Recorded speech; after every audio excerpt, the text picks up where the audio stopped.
Hello everyone and welcome back to my channel. My name is Alana and today we are going to be discussing The Witcher, the TV show. So this will be a quick video recapping season 1. Hello, editing Alana, just quickly jumping in before this video does start off. I had initially planned for this to be a full recap of the first season, but when I filmed this, it just ended up being my feelings. This video is more of my feelings on the first season of The Witcher and just general things that I noticed and loved and enjoyed, or didn't so much. So enjoy! I also just want to highlight early on that this will contain spoilers for season 1 of the show and also the perspective that I'm coming from with watching this. So I have not engaged in any other part of the Witcher franchise except for the TV show.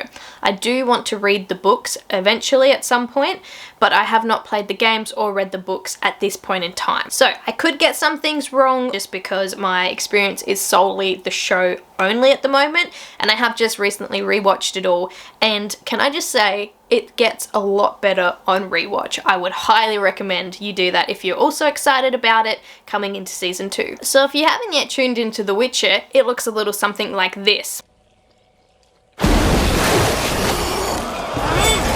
And a little something like this. Come, push your friend into the pool. But then we also get a little something of this. So get ready, because you're in for an experience. The Witcher world is a fantasy-inspired world, and it's where unnatural creatures from other dimensions have been trapped into this one. So that's why in the show you see all these different monsters cropping up, and then you see the human prejudice against them. So to dive right in, that is one of the main themes as well that comes up in the TV show. So we have the theme of monsters versus men, and who is actually the real monster, which I love this theme. This is one of my favorites when it comes up in books as well, where you can visually see something that is meant to portray monsters and monstrous behavior, and they look different or other to the human example, and they are meant to be the bad ones. But then you see humanity's side of things and the twisted nature of mankind. And it's this really, really awesome comparison because you see a figure like a human who is meant to be, for lack of a better description, normal. And then we see the monstrous form, but when you give them a little bit of a time, you work out that man is probably worse than the monster, which is a fascinating theme to delve into in a show like this. So our three main characters that we follow are Geralt of Rivia. He is our Witcher. He is our outsider point of view, and the humans need his skill set, but they don't have to like him for it. And then we have Yennefer, who we see is human/elf, and her transformation from human into a mage and her entire transformation, which is a really interesting part in one of the episodes when she does choose to transform and take on power. And then we have young Ciri, or Cirilla, who is the princess of Cintra and set to inherit that kingdom, or queendom, because it is ruled by Queen Calanthra. So those are our main characters of season 1, and then we have some really awesome side characters as well. We have Jaskier, who is this hilarious bard. We have Queen Calanthra, who is a tricky character because she is arrogant. You can kind of see where she's coming from, but she also makes the wrong choice in the moment, and she is frustrating to watch, but the actress who plays her portrays her so well because you can empathize with her. It's just she's also makes the wrong choice, which is easy for us as the audience to say because we're not in the heat of the moment. So hats off to the actress who portrays her. We also have the entire mage guild as well. There's a whole wonderful bunch of characters happening here. And yes, the first season threw me a little bit as well because it was told out of time. So I remember when we first watched this back in 2019, I think it released. I remember being super confused because we did have random little time jumps that weren't fully explained, and we had character development which we didn't get to see because there had been time jumps. So I think this was a main thing with Yennefer's character.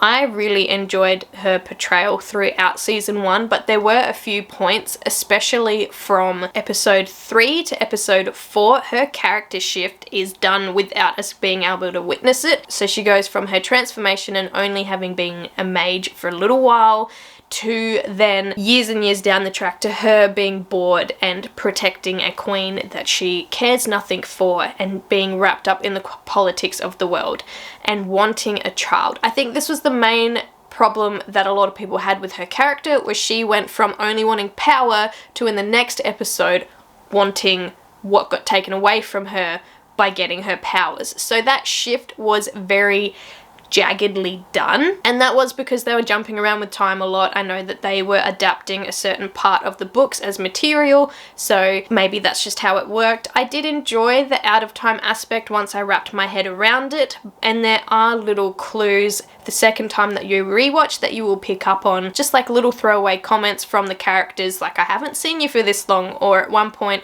someone says to Yaskia, you look older or different or whatever, and you realize that a certain amount of time has passed, but because Geralt and Yennefer don't age because they have magic, you don't see them age, but the ones around them should. So yes, this is definitely a show that gets better upon rewatch because that out of time nature makes a little bit more sense because you pick up on the tidbits and Easter eggs a little bit more. Apparently season 2 is meant to be more of a linear timeline, and that is just because some of the main characters are in the same area a little bit more. So it will be interesting to see how they go about season 2. Now for some of those main themes again, we get absolutely hit over the head with destiny, legacy, and fate. These three key themes come up in every single episode multiple times, and these overarching themes actually get incorporated into some of the characters' dialogue as well, because even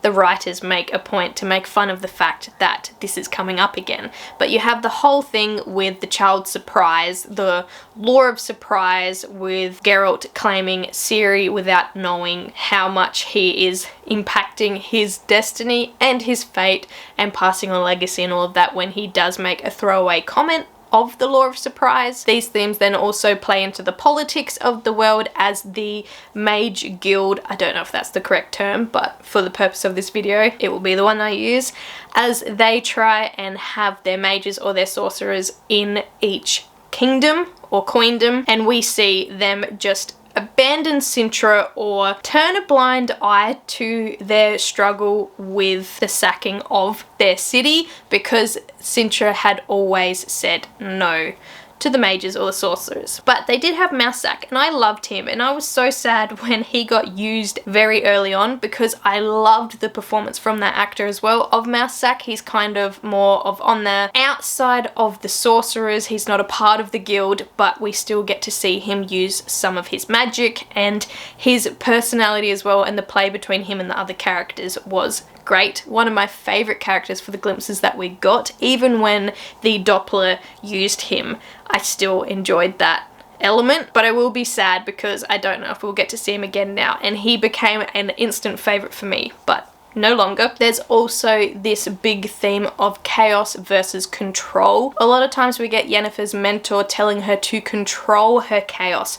Throughout many of the episodes, this is told to her again and again and again, and Yennefer, you can tell, is always going to go a little bit rogue. She wants what she wants, she's very headstrong, and then the last episode with the big battle, her mentor tells her to unleash her chaos and let it go. And I loved the portrayal of that moment as well. It was just shown really, really well, and the build up to it as well was something that was really well done. But it does play into this whole control your chaos, because otherwise you are just raw power essentially. And we do have that moment in one of the episodes where some young girls are turned into eels and pushed into this current pond, and they are used for their raw power. So those are some of the main themes that are used throughout season 1. Very heavily handed in some spots, but I did like how the writers also played upon it as well, the fact that they were so heavy handed. I love the stoicness of Geralt as well, and Henry Cavill's portrayal of him. It was a lot of this. Fuck off, bud. Fuck. and a lot of this.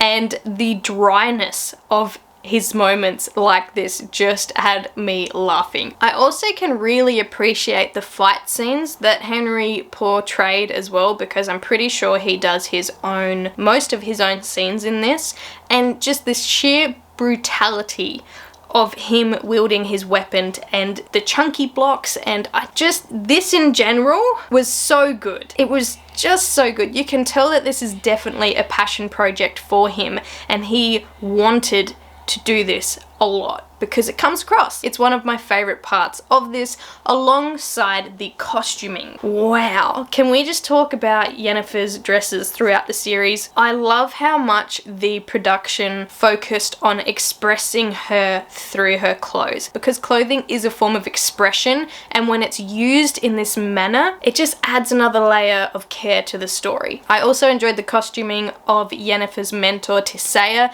I loved how she always had those high collars. I also feel like the care with the costumes in this enriched the visual experience of season 1 a lot. There are a few things sometimes with Geralt's armor. He did switch between 2 different ones, and some of them didn't look as good as some of the other costumes portrayed. There was also that bad guy who just wasn't developed at all, very underdeveloped. I think he was called Kahir. This is what he looked like, and this just isn't doing it for me. So the baddies' armor and what their soldiers looked like, I didn't really care for. But then we have Jaskier, who always looked A+, and he was so good. He was so good. He was there for comedic relief, but then there was also a couple of times there where he showed a little bit more. And that scene with him and Geralt, when Geralt just goes off his nut at him and basically tells him to shut up, why are you still here? And Jaskier just reacting to that, and you can see his heart bleeding on his sleeve. I felt so bad for him, and I just wanted to give him a hug and ask if he was okay. I can't wait to see more of him in season 2. But then what I really enjoyed was their portrayal of channeling magic. I think this is something that they did really well, and I don't know if this also plays in with the actor's portrayal. It looked like a lot of effort to channel sometimes, and they really got into the scene with it. And then the overlays of the CGI visual representation of that as well, that just all worked in really well. I enjoyed the lore that we got within season 1, which was the different monsters and the different stories behind them, the role of the elves, and the portrayal of prejudice between humans and anything that is not human, which was frustrating but felt relatable to our world in certain instances. And I also enjoyed the politics of the world and how the mages came into that, and how they were trying to be key players and manipulate things, and the characters that push back against that. As for the 3 main characters, I really enjoyed Geralt and Yennefer's storylines. Ciri, not so much, but that was because she was always traveling and trying to find her footing and learning that there was no safe place until she met up with Geralt, and even then there probably still won't be a safe place because she has this really big demon scream, which goes something like this. And we'll learn more about that in season 2. But her storyline felt uncomfortable because she was in a forever changing environment. I understand that we needed that because she has to learn that she must keep on moving until she catches up with her destiny, and she can't just choose oblivion. Her storyline wasn't my favorite, but I still really liked the actress's portrayal of her, and I'm really excited to see her in season 2 when she is learning to fight a little bit more and we can see more of her power exposed and discussed. A couple of scenes that I really loved was Geralt and the Djinn and Jaskier, when Geralt just turns around and yells at him, "I can't fucking sleep." Like, there are a lot of people that feel that can relate to that. I loved that scene and the play between those two as Geralt is fishing for the Djinn and Jaskier is just hounding him, coming along with him, continually talking, and their play, their chemistry on screen was amazing. I also really enjoyed the scene of Princess Pavetta's marriage proposal night thing. I loved the play between all the actors in that, especially Queen Calantra and Geralt and Mousesack and all of that was happening in there with the law of surprise. That was one of my key moments. I think that the battle at Sodden in the last episode was also done really well, and I love just seeing powers and abilities on the screen always. So when we got to see different mages doing their different specialties, even though it was to kill people, it was to defend the bottleneck, and that was amazing. I also loved the addition of other characters that Geralt has come across with the monster side of thing when they come back in. So for example, some of the decisions that Geralt makes in earlier episodes, like with the Striga, I think it is, and King Foltest, I could be pronouncing that wrong, but how instead of killing his illegitimate daughter, Geralt understands that she is a product of her surroundings and of the men who have decided to control her life and not give her any say, and he instead spends the whole night fighting her and saves her instead. And it's actually this king that then comes around to support the mages in the last episode and provide backup and support. So I love all the different little strings that get pulled back around for that as well, and how it all fits in. There's also a whole heap more, but if I keep on discussing season 1, we'll be here all day. So just quickly before this video gets closed off, season 2 does drop on the 17th of December 2021. Like the first season, there will be 8 episodes, and these will all drop at the same time again, which I'm a little bit on the fence about. I think I like weekly episodes because it gives the fandom time to get even more excited and spruik up the TV show, gives it more hype as it goes along, but this will be dropping all at the same time, so I, along with a whole bunch of other people, will probably just binge the whole thing at once. And yeah, like I said earlier, apparently season 2's timeline is meant to be more linear, so if that is a main critique or problem that you had, don't worry, because it should be more straightforward this time around. So that's it. Those are some of the key things from season 1, some of the things I loved, some of the things I was a little bit on the fence about, and just me rambling about my newfound love for this franchise. Like I said, I really do want to get to the books at some point, and I think I'm also going to be doing a reaction video to season 2 once I've watched it all, because it's going to be interesting to see how it compares to season 1. So thank you so much for tuning in. If you haven't already, chuck a like on this video and consider subscribing to the channel. Let me know in the comments down below if you'll be watching season 2 of The Witcher, and I will see you in my next one. Bye!